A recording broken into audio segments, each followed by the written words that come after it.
Good evening, barflies, lounge lizards, and welcome to the Atomic Snack Bar. And tonight we'll be discussing some of my favorite retro and in most cases wacky H.P. Lovecraft films. And you will quickly notice three recurring elements: Stuart Gordon, Jeffrey Combs, and loosely based. And though I really dig them, most are pretty far removed from the source material, almost forming a genre of their own. Number 5 on the list is Lurking Fear from 1994. Written and directed by C. Courtney Joyner, who you may know from Transformers 3, Lurking Fear is a very loosely based adaptation of the story The Lurking Fear. And this full moon feature tells the story of a group of people, most of which are criminals, who, while searching for the money from a heist, get trapped within an abandoned church that just happens to have some monsters lurking beneath. Quite the contrast to the original story about a monster hunter who seeks out the creatures after hearing reports about attacks in the Catskill Mountains. The film stars Blake Adams, an innocent ex-con whose father hid the aforementioned heist money. Adams is a film and TV actor who starred in one of my favorite full moon films, Head of the Family.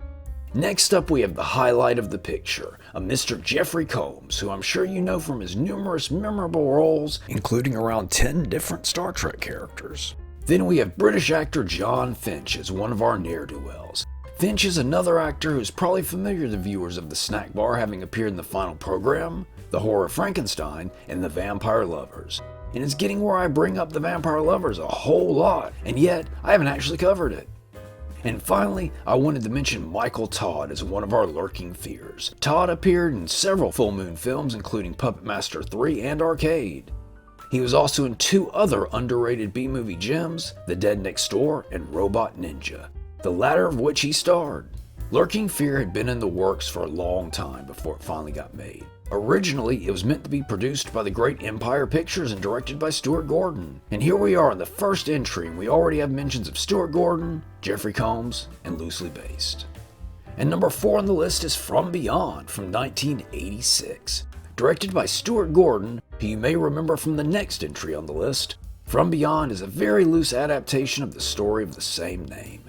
It tells the story of 2 scientists experimenting with a device called the Re-Animator that allows them to perceive creatures from another dimension. And it doesn't exactly go well from there. Our lead scientist is seemingly killed, and our junior scientist Crawford takes the blame. After being committed to a psychiatric ward, Crawford convinces his shrink that there's more to this little mix-up than meets the eye. And thus the two, along with a police detective, go to get to the bottom of things. It is often said that Lovecraft was overly critical of his work, and that's probably because he didn't include enough S&M and fetish wear in his stories. So Gordon, producer Brian Usna, and co-writer Dennis Paoli decided to do a little something about that. And here we have what is probably one of the sleaziest Lovecraft adaptations ever made. The film stars a gentleman by the name of Jeffrey Combs as our young scientist. Besides Star Trek, you may remember Mr. Combs from films such as Castle Freak, Dr. Mordred, and, you guessed it, The Guyver, because you know I'm not missing a chance to bring that one up again.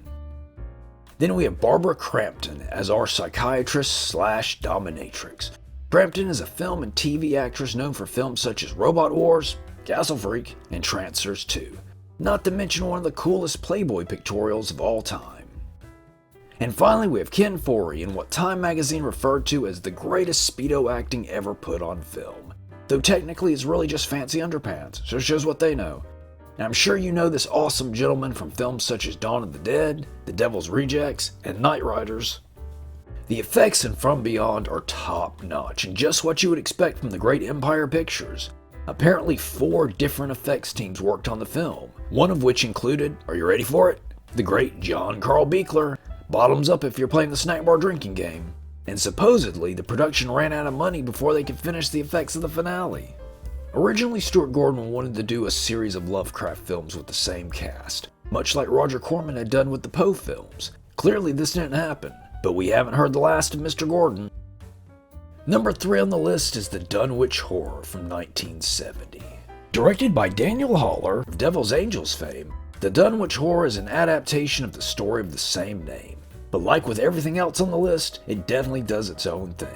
and it tells the story of the charming and heroic Wilbur Whately, who wants nothing more than to do a little light reading, light sacrificing, and light summoning of great old ones. You know, much like how my parents met. But our mustache leading man runs afoul of a busybody college professor who wants to throw a shoggoth wrench into his noble plans. Daniel Haller had ventured into the world of Lovecraft once before, having directed the 1965 film Die Monster Die, which was based on The Color Out of Space. He would also direct episodes of Battlestar Galactica and Buck Rogers in the 25th Century. The Dunwich Horror stars Dean Stockwell as our tragic hero. Stockwell was a film and TV actor who actually began as a child actor, and he has a whole bunch of cool stuff on his resume, including The Werewolf of Washington, The Twilight Zone, Night Gallery, and the Battlestar Galactica remake. Then we have Sandra Dee as the love interest in the film. Dee was a model and actress known for numerous roles including Gidget, as well as being married to Bobby Darin. She appeared in the Dunwich Horror after an acting break, taking the role because she said she just couldn't put the script down. And finally, we have Ed Begley as our Budinsky. Begley did film, TV, and radio, and was in one of my favorite westerns, Hang 'em High. The Dunwich Horror had been in the works for a while, having been first announced by AIP in 1963. This version was supposedly to have been called Scarlet Friday, and would have been directed by Mario Bava, with leading roles going to Boris Karloff and Christopher Lee. And man, talk about an awesome what could have been.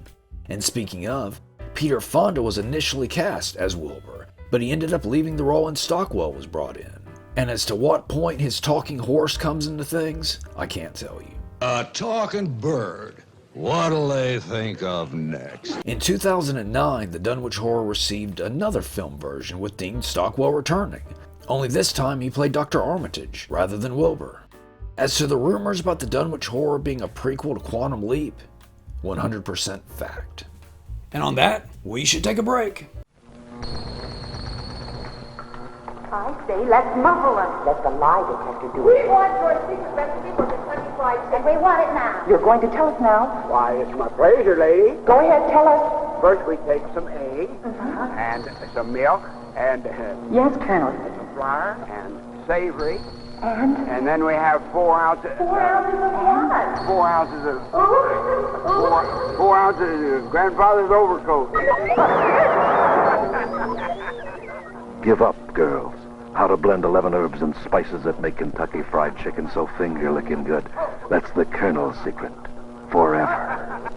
Now, Colonel, let's try it again, and this time the truth. Finally, I had 3 shoelaces and a hubcap.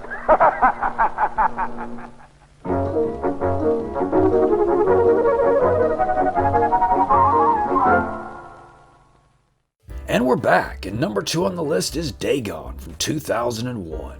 Once again directed by Stuart Gordon, Dagon is, shockingly, another loose adaptation, this time of The Shadow over Innsmouth, not Dagon as one would think. And it tells the story of 2 couples vacationing off the coast of Spain. Their boat wrecks and they end up stranded in what they think is an abandoned fishing village. Turns out, not so abandoned, it is actually the home of a race of strange fish-like people who aren't too friendly. And though it does sound pretty far removed from the source material, it does start to share some similarities as the film progresses. And with the lead character's last name being Marsh, I like to look at this one as kind of a side story, set in the same world with connections to Innsmouth, rather than a direct adaptation. And of everything I've covered in this episode, this one feels the most Lovecraftian to me in tone, atmosphere, and vibe. Sorry folks, no S&M in this one. As far as the cast goes, even though the film was directed by Stuart Gordon and written by From Beyond co-writer Dennis Paoli, Dagon is a Spanish film with a mostly Spanish cast and crew. And the film stars Ezra Godden as our lead. Godden also appeared in the Dreams in the Witch House episode of Masters of Horror, directed by, you know it, Stuart Gordon. He is also a voice actor, having lent his voice to Shadow of Mordor and Dragon Age Origins. I also wanted to mention Francisco Rabal as the last full-blooded human in town. Rabal was a prolific Spanish actor who also appeared in Nightmare City from 1980. Dagon was his final film. Gordon and Paoli began developing an adaptation of Shadow over Innsmouth in 1985, but this one fell through mainly because of the budget.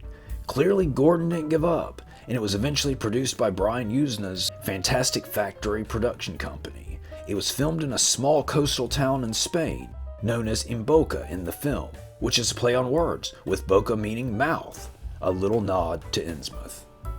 And now it's time for an honorable mention, and that's Transylvania Twist from 1989. Co-written and directed by the great Jim Wynorski, Transylvania Twist is a Roger Corman-produced spoof movie parodying mostly gothic horror, kind of a Naked Gun meets Hammer horror. This one isn't a Lovecraft adaptation, thus it not making the list proper, but it is mythos themed. And it tells the story of a young man by the name of Dexter Ward, who is sent by his not-so-dead uncle to find the Lovecraftian Book of Ulthar. Dexter's uncle, who is the librarian of the Arkham Library, accidentally lent out said book and wants it back, for it holds the ability to summon the Evil One. So Dexter, along with a pop singer and a vampire hunter, makes his way to Transylvania to confront a vampire. This is one with a great cast, including our lead Steve Altman and Playboy cover girl Terry Copley. Then we have Ace Mask as Victor Von Helsing, and talk about an awesome name, Ace Mask. But Mask was also in the remake of Not of This Earth and Return of Swamp Thing. As the villain of the piece, Count Orlok, we have Robert Vaughn of the Magnificent Seven and Battle Beyond the Stars.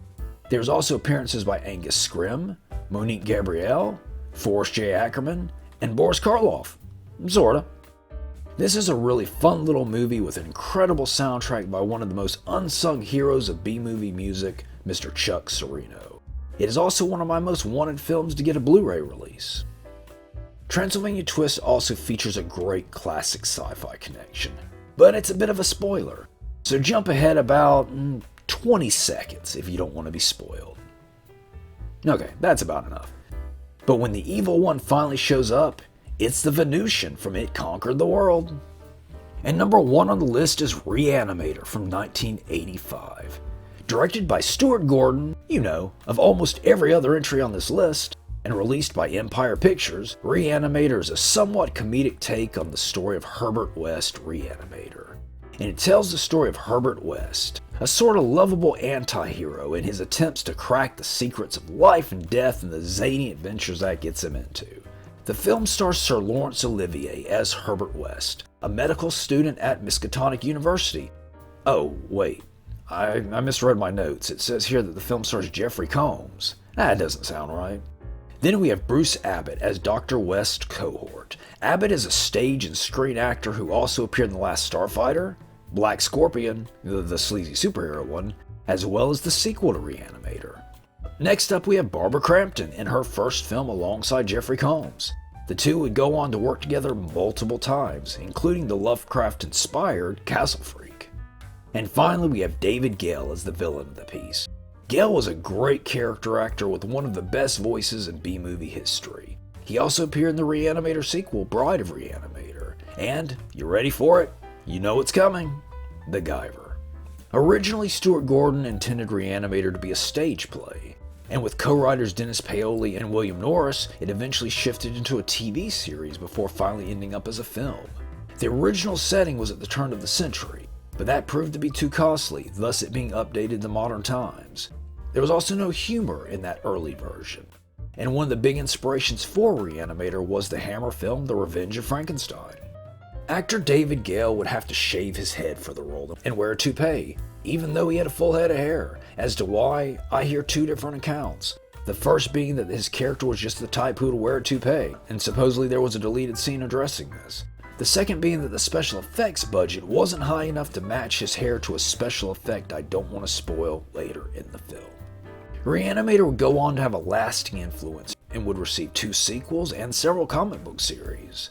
And just an extra fun fact about the original Lovecraft story, it featured the first mention of Miskatonic University. And that's all the time we have for this week. Please like, comment, subscribe, watch the skies, and stay atomic.